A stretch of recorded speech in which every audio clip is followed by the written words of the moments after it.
হালুয়াঘাটের জুগলি ইউনিয়নের নয়াপাড়া গ্রামে বাংলা নববর্ষ উদযাপন উপলক্ষে অনুষ্ঠিত হয়েছে ঐতিহ্যবাহী রশি টান খেলা। গ্রামীণ ঐতিহ্য ও আনন্দঘন পরিবেশে আয়োজিত এই খেলাটি স্থানীয় মানুষের মধ্যে ব্যাপক উৎসাহ উদ্দীপনার সৃষ্টি করে। নয়াপাড়া সরকারি প্রাথমিক বিদ্যালয় প্রাঙ্গণে আয়োজিত এই খেলায় জুগলি ইউনিয়নের বিভিন্ন গ্রামের অংশগ্রহণ ছিল চোখে পড়ার মতো। অংশগ্রহণকারী গ্রামগুলোর মধ্যে ছিল নয়াপাড়া, পলাশতলা, মনকান্দা এবং খলিশাকুড়ি। দিনব্যাপী আয়োজনে গ্রামবাসীদের উপস্থিতি পুরো মাঠকে পরিণত করে এক প্রাণবন্ত মিলন মেলায়। খেলার শুরুতেই মুখোমুখি হয় নয়াপাড়া ও পলাশতলা গ্রাম। প্রতিদ্বন্দ্বিতাপূর্ণ এই লড়াইয়ে শেষ পর্যন্ত বিজয় ছিনিয়ে নেয় নয়াপাড়া। অন্যদিকে মনকান্দা ও খলিশাকুড়ি গ্রামের মধ্যকার খেলায় মনকান্দা দল শক্ত প্রতিদ্বন্দ্বিতা করে জয়লাভ করে। এরপর ফাইনাল খেলায় মুখোমুখি হয় নয়াপাড়া ও মনকান্দা গ্রাম। হাড্ডাহাড্ডি লড়াইয়ে দুই দলই সর্বোচ্চ শক্তি প্রয়োগ করে দর্শকদের উপহার দেয় দারুণ উত্তেজনাপূর্ণ মুহূর্ত।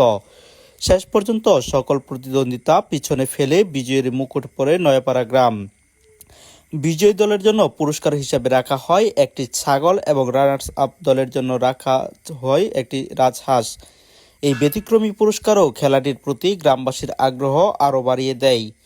উল্লেখ্য, গত বছরেও একইভাবে এই আয়োজন করা হয়েছিল, যা স্থানীয়দের মাঝে ব্যাপক প্রশংসা কুড়ায়।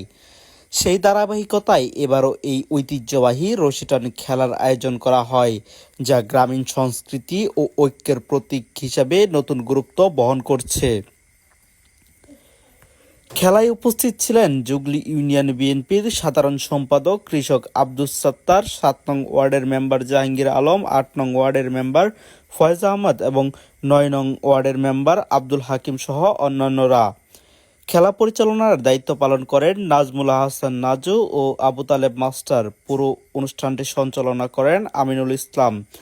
শুধু রশি টান খেলাই নয়, এর পাশাপাশি আয়োজন করা হয় দিনব্যাপী ক্রীড়া প্রতিযোগিতার। বিভিন্ন ইভেন্টে অংশগ্রহণকারী প্রতিযোগীদের মাঝে পুরস্কার বিতরণ করেন উপস্থিত অতিথিরা। সব মিলিয়ে নয়াপাড়া গ্রামের এই আয়োজনে শুধু একটি খেলায় সীমাবদ্ধ ছিল না, এটি ছিল গ্রামীণ সংস্কৃতি, ঐক্য এবং আনন্দের এক অনন্য মিলন মেলা।